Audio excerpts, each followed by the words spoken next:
नमस्कार, स्वागत है आप सभी का डीडी न्यूज के इस खास कार्यक्रम चर्चा में। और चर्चा में आज हम बात करेंगे केंद्रीय कैबिनेट के अहम फैसलों की। केंद्रीय कैबिनेट ने आज 4 अहम फैसले लिए। कैबिनेट ने मंजूरी दी है जिसमें किसानों के कल्याण के लिए बेहद अहम फैसला लिया गया है। किसानों को उनकी मेहनत का सही दाम और कम से कम 50% उन्हें अपनी लागत का लाभ मिले, इसके लिए साल 2019 में ऐतिहासिक फैसला प्रधानमंत्री नरेंद्र मोदी ने लिया था। और ये तय किया गया था कि खेती की कुल लागत पर 50% लाभ जोड़कर मिनिमम सपोर्ट प्राइस तय किया जाए और किसानों को उनकी फसल का उचित मूल्य मिले। इसलिए सरकार ने खरीफ की फसलों के न्यूनतम समर्थन मूल्य को बढ़ाने का फैसला किया है। इस पूरे फैसले से किसानों को कुल लगभग 2.6 लाख करोड़ रुपए का भुगतान सुनिश्चित होगा।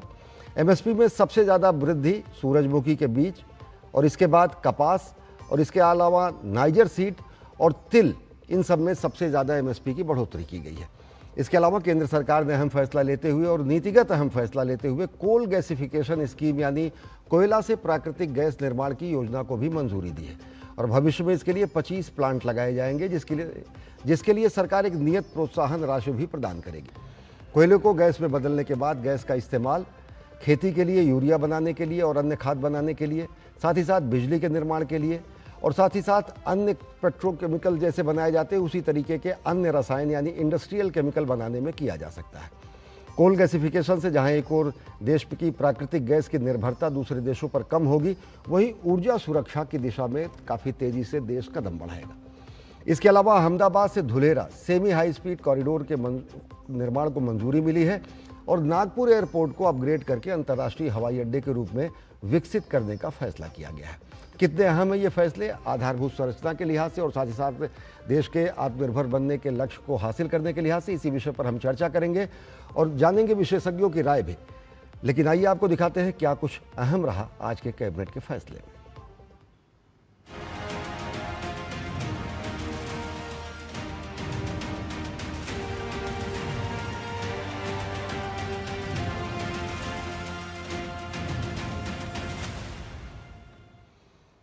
कैबिनेट बैठक में किसानों के हित में बड़ा फैसला लेते हुए सरकार ने खरीफ सीजन 2026-27 के लिए 14 फसलों के न्यूनतम समर्थन मूल्य यानी एमएसपी में बढ़ोतरी को मंजूरी दे दी। धान के साथ साथ ज्वार, बाजरा, रागी और मक्का की एमएसपी बढ़ाई गई है।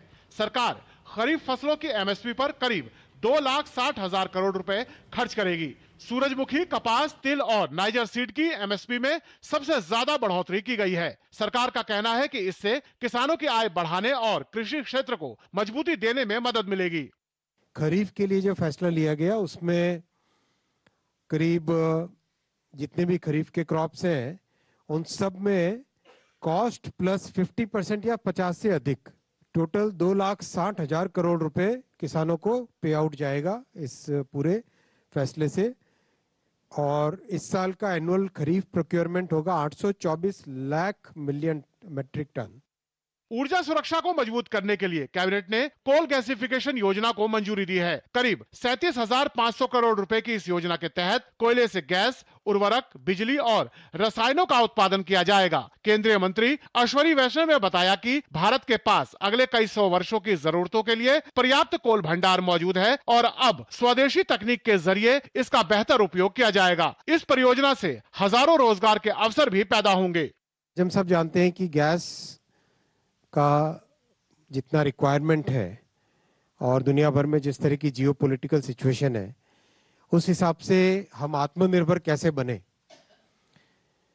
भारत में प्रचुर मात्रा में कोयला उपलब्ध है। करीब करीब अगर देखें तो आगे के 200 साल के लिए जितना कोयला चाहिए उतना भारत में ऑलरेडी उपलब्ध है। तो उस कोयले का उपयोग करके क्या हम गैस बना सकते हैं, इस विषय पे एक अच्छा प्रयास चल रहा था। उसका आज फैसला लिया गया है और बहुत ही सामूहिक फैसला है। तो एक तरीके से कोयले से गैस, गैस से फर्टिलाइजर, कोयले से गैस, गैस से पावर, कोयले से गैस, गैस से कई तरह के केमिकल्स, ये बनाने की ये प्रोसेस है। और ये बहुत बड़ा आज का फैसला है क्योंकि इस युग में हमें जितना आत्मनिर्भर बने उतना अच्छा है और उतना ही देश के लिए भविष्य का एक ये बड़ा इंश्योरेंस बनता है। कैबिनेट ने अहमदाबाद के सरखेज से धोलेरा तक semi high speed double line railway परियोजना को भी मंजूरी दी है। करीब 667 करोड़ रुपए की लागत वाली इस परियोजना से गुजरात के उभरते हाईटेक और सेमीकंडक्टर हब धोलेरा को बेहतर कनेक्टिविटी मिलेगी। सरकार का कहना है कि धोलेरा भविष्य में इलेक्ट्रॉनिक्स और मैन्युफैक्चरिंग का बड़ा केंद्र बनेगा। यहां बन रहे अंतर्राष्ट्रीय एयरपोर्ट को रेल और सड़क नेटवर्क से भी जोड़ा जाएगा। अहमदाबाद से धोलेरा के बीच में एक semi high speed railway line, उसका आज अप्रूवल हुआ। बहुत ही इंपॉर्टेंट प्रोजेक्ट है ये। पूरे सौराष्ट्र को कनेक्टिविटी मिल जाएगी यहाँ पर मेन लाइन मुंबई की तरफ और साउथ की तरफ कनेक्टिविटी के लिए। वहीं नागपुर अंतर्राष्ट्रीय एयरपोर्ट के आधुनिकीकरण और अपग्रेडेशन को भी कैबिनेट ने मंजूरी दे दी है। एयरपोर्ट को पीपीपी मॉडल के तहत विकसित किया जाएगा। सरकार का कहना है कि प्रधानमंत्री नरेंद्र मोदी के नेतृत्व में देश भर में आधुनिक इंफ्रास्ट्रक्चर को बढ़ावा देने के लिए लगातार कदम उठाए जा रहे हैं। नागपुर इंटरनेशनल एयरपोर्ट को पीपीपी के माध्यम से मॉडर्नाइजेशन करना उसका और अपग्रेडेशन करना, इसमें पूरा एक ट्रांसपेरेंट प्रोसेस से पीपीपी का प्रोसेस रन किया गया है और आज कैबिनेट में उसका जेवी बनाने का अप्रूवल मिला। कंप्लीट इसको एक इंटरनेशनल एयरपोर्ट की तरह अपग्रेड करेंगे। कृषि से लेकर ऊर्जा और परिवहन तक कैबिनेट के इन फैसलों को विकास और आत्मनिर्भर भारत की दिशा में बड़ा कदम माना जा रहा है। दिल्ली से शैलेंद्र मिश्रा के साथ ब्यूरो रिपोर्ट, डीडी न्यूज। तो कैसे ये फैसले किसानों के साथ साथ देश की आधारभूत संरचना, रोजगार, व्यापार और आत्मनिर्भर भारत की दिशा में बेहद अहम साबित होंगे। हमारे साथ दो खास मेहमान जुड़ चुके हैं। हमारे साथ जुड़ चुके हैं विनोद आनंद जी, जो कि मेंबर हैं हाई पावर कमेटी एमएसपी से जो संबद्ध है, मिनिस्ट्री ऑफ एग्रीकल्चर से। बहुत बहुत स्वागत विनोद आनंद जी। और साथ ही साथ शिशिर सिन्हा जी, आर्थिक मामलों के जानकार और वरिष्ठ आर्थिक पत्रकार। बहुत बहुत स्वागत आपका। विनोद जी, आपसे सबसे पहले शुरू करेंगे कि किसानों की आय दोगुनी हो, सरकार ने लक्ष्य रखा। किसानों को कम से कम उनकी लागत का 50% लागत जो हो उससे ज़्यादा मुनाफा देते हुए एमएसपी निर्धारण किया जाए। ये नीतिगत और बेहद अहम फैसला सरकार द्वारा 2019 में लिया गया। अब इन खरीफ की फसलों के मूल्य निर्धारण, न्यूनतम मूल्य निर्धारण से कैसे, कितना ज़्यादा किसानों को लाभ होगा, कैसे आर्थिक गतिविधियों में इजाफा होगा? ये अपने आप में एक आज का दिन किसानों के लिए बहुत महत्वपूर्ण है, उनको सेलिब्रेट करना चाहिए और मैं भी आपके साथ दूरदर्शन के माध्यम से सेलिब्रेट करता हूँ। जितने भी दलहन और तिलहन की फसल है और ख़ास करके जो सूरजमुखी और मूंगफली में आप देखेंगे कि 125% की वृद्धि सिर्फ सूरजमुखी में इस बार हुई है। 125% अपने आप में मायने रखती है। तो सिर्फ और सिर्फ जो A2+FL देना था उतना ही नहीं, उसमें भी जो गुणोत्तर वृद्धि कई चीज़ों में हुई है। जैसे धान के फसल में जो खरीदारी में जो एक उछाल आया है, 86% जो सामान्य धान है उसकी वैल्यू में उसमें वो बढ़ाया गया है। इसका मेरे कहने का अर्थ ये है कि अगर 2013-14 के दौरान 1131 रुपया मिल रहा था तो आज की तारीख में 2441 रुपया मिल रहा है। अपने आप में एक नायाब चीज़ है। इसमें एक कहीं से भी कोई भी क्रिटिसिज्म इसका किया जाए वो संभव नहीं हो पाएगा किसी के लिए भी। 2013-14 में जहां तक जब किसानों की पूरी एमएसपी की राशि 4.75 लाख करोड़ रुपए थी, यानी कि मैं कह रहा हूं आपको कि 2004-05 से लेके 2014-15 तक, 13-14 तक अगर जोड़े तो लगभग 4.25 लाख करोड़ रुपए खर्च करती थी सरकार। आज की तारीख में 2014-15 से 25-26 में ये 14 खरीफ फसलों की जो खरीदारी हो गई है वो 18.99 लाख करोड़ रुपए हो गई है। और खरीफ में जो बढ़ोतरी हुई है वो आप देख ही रहे हैं। तो सीधे सीधे कहाँ 4.75 लाख करोड़ रुपए और कहाँ 18.99 लाख करोड़ रुपए। और मैं आंकड़े आपके माध्यम से अपने किसान बंधुओं को बताना चाहूंगा, पूरे देश को बताना चाहूंगा। जहां 4000 लगभग 4600 लाख मीट्रिक टन की खरीदारी होती थी, आज की तारीख में लगभग 8700 लाख मीट्रिक टन की खरीदारी हो रही है। तो पूरे तरीके से एक किसानों के लिए एक हिंग लगे ना फिटकरी, उनके लिए सब रंग चोखा। कपास में भी देखेंगे आप कि जहां 4567 रुपए थी भाव 13-14 में, आज वो 8267 रुपए हो गई है। मैं आपको 13-14 से कंपेयर करके बता रहा हूं। पिछले वर्ष से तो ऑलरेडी आपने बता दिया कि सरकार ने 2.5 गुना जो सारा इसमें जो बढ़ोतरी की है। नाइजर सीड्स, पीली सोयाबीन, तिल, सूरजमुखी के बीज, इन सब में जो गुणोत्तर वृद्धि हुई है और दलहन की जितनी फसलें हैं खास करके तूर में, तूर जहां 4,150 की थी, आज 8,450 की है। इससे जो फसल विविधीकरण की तरफ जो किसान देख रहे हैं, और जो जिनको ये हमेशा समझाया जाता था कि अगर आप धान से और गेहूं से डाइवर्सिफाई करेंगे तो आपको आपकी आमदनी कम हो जाएगी, और ये अपने आप में ये सारा सारा एक मिथ हो गया। जिस तरीके से तूर अरहर में, मूंग में और उड़द में वृद्धि हुई है, उड़द में जहां 3900 रुपए थी 13-14 में, आज वो 8200 रुपए हो गई है। तो ये उछाल जो मिला है, ये सरकार ने आज जो लगभग 2.25 लाख करोड़ रुपए किसानों जी। के लिए इस खरीफ सीजन में जो दिया है, ये इससे जो जियोपॉलिटिकल चेंजेस आ रहे हैं और जो कहा गया है कि हम बड़ी दिक्कत में आ जाएंगे, दरअसल हम पूरी दुनिया को खिलाने के लिए हमारा किसान उसके लिए काम करेगा। अन्नदाता किसान देश की तो आवश्यकताओं की प्रतिपूर्ति करेगा ही, वैश्विक स्तर पर भी हम सक्षम होंगे। शिशिर सिन्हा जी, किस रूप में देखते हैं एमएसपी बढ़ाया जाना, चाहे रबी चाहे खरीफ, कहीं ना कहीं पीरियोडिकल ऑर्डर में हर बार ये बढ़ाया जाता है।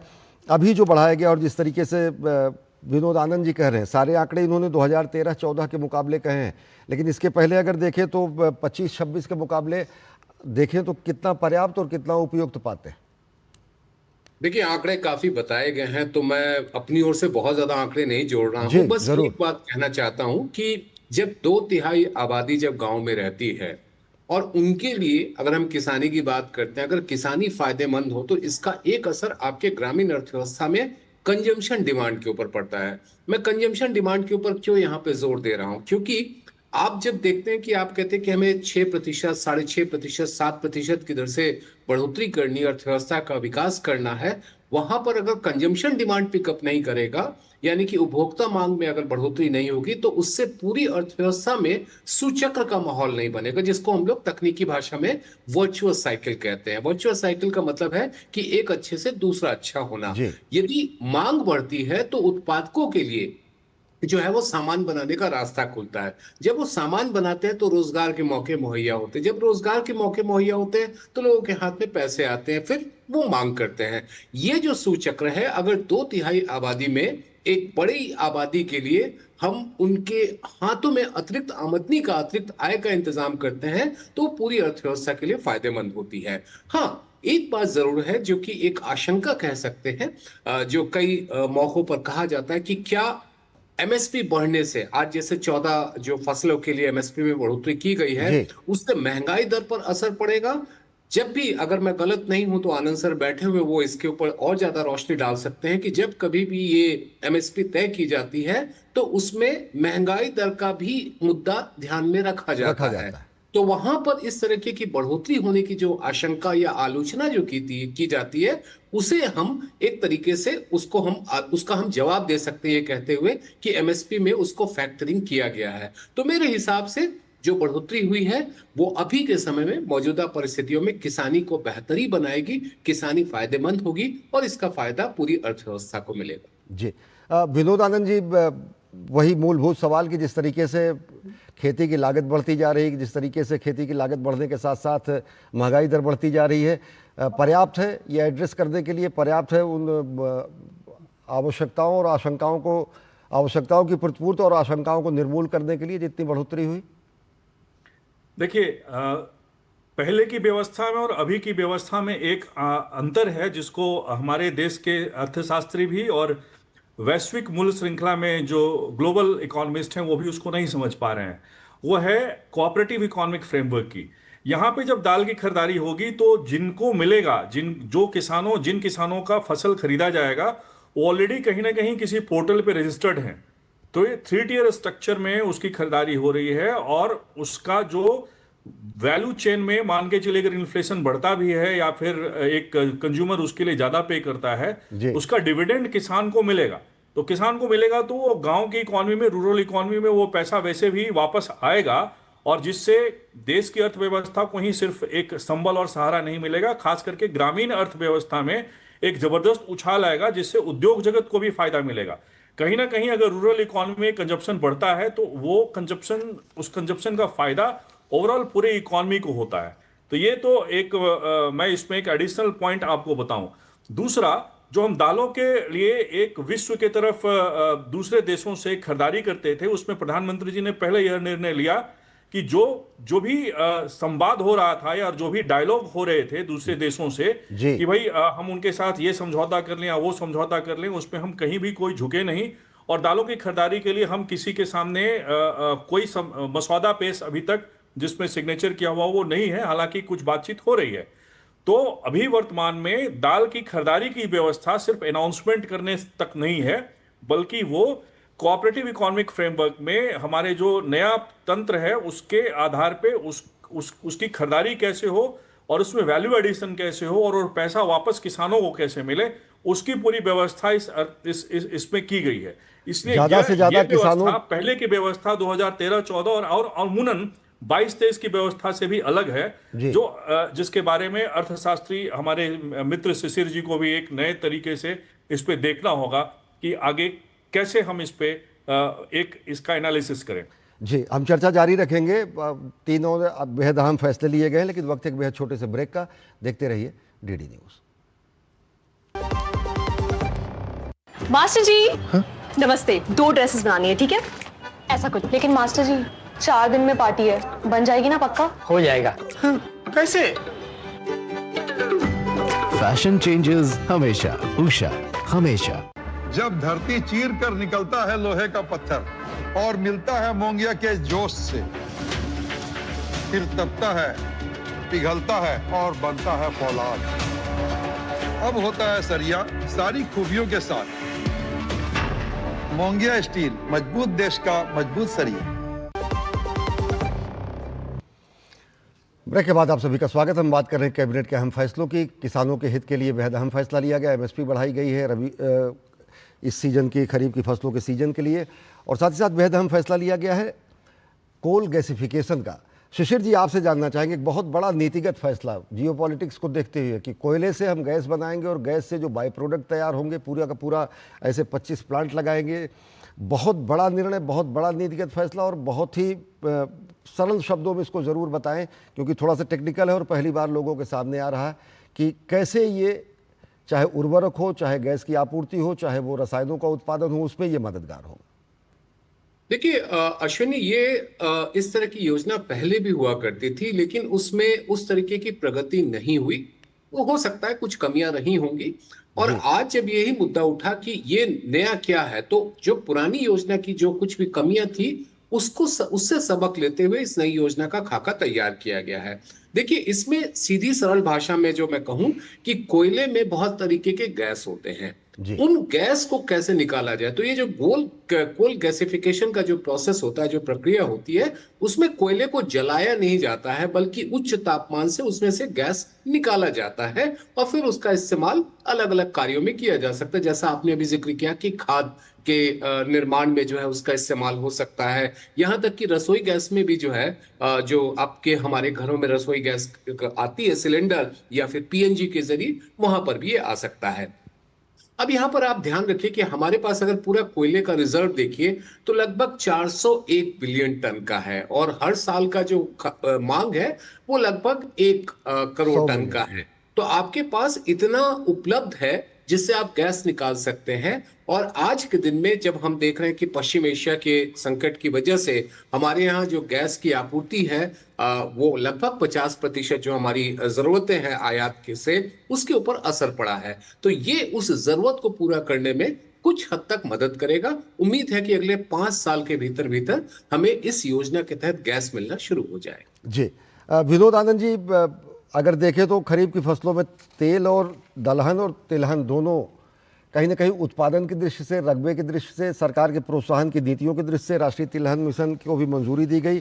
तो कैसे रकबा भी बढ़ सकेगा, कैसे उत्पादन भी बढ़ सके। एमएसपी तो चले बढ़ ही रहा है, एमएसपी बढ़ाया भी जा रहा है, लेकिन इसके लिए भी कई नीतिगत फैसले लिए गए।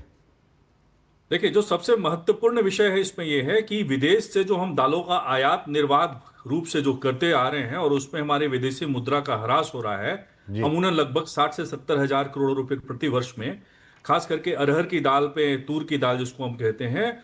और वो रकबा इस अनाउंसमेंट से बिल्कुल क्लैरिटी है इसमें कि एक तो खरीदारी की संपूर्ण व्यवस्था है कि हाँ, कोऑपरेटिव इकोनॉमिक फ्रेमवर्क के तहत हम उसकी खरीदारी करेंगे। दूसरा, दालों में उचित जो विश्व के स्तर पे हम जो व्यवस्था रख सकते हैं, जितनी बढ़ाई जा सकती है उससे भी ज्यादा उनको बढ़ा के दिया गया है। अब कॉस्ट ऑफ प्रोडक्शन कैसे कम हो और उनको एग्रोनॉमिक सपोर्ट कैसे हो, वो हमारे वैज्ञानिक और खास करके जो Indian council of agriculture research और भारत सरकार की जो कृषि मंत्रालय है, उनके साथ में ऑलरेडी उनका एनुअल एक्शन प्लान बना हुआ है कि जहां जहां दाल की फसल कहां कहां कितना % कैसे बढ़ाया जा सकता है, उस पे हमारे जो पदाधिकारी हैं ऑलरेडी लॉक कर चुके हैं और उस पे काम अनवरत रूप से चल रहा है। किसानों को आइडेंटिफाई किया जा चुका है, वो क्लस्टर्स को आइडेंटिफाई किया जा चुका है कि जहां पे ये ट्रांसफॉर्मेशन कैसे हो, ये डाइवर्सिफिकेशन कैसे हो।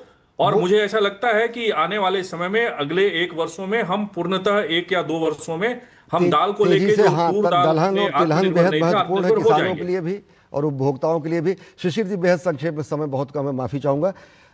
धोलेरा तक सेमी हाई स्पीड ट्रेन और नागपुर एयरपोर्ट का इंटरनेशनल अपग्रेडेशन किस रूप में देखते हैं, इंफ्रास्ट्रक्चरल और साथ ही साथ इकोनॉमिक एक्टिविटीज के लिहाज से ये फैसले? मेरे हिसाब से धुलेरा का काफी महत्वपूर्ण है क्योंकि वो एक मॉडल बन रहा है सेमीकंडक्टर हब के तौर पे।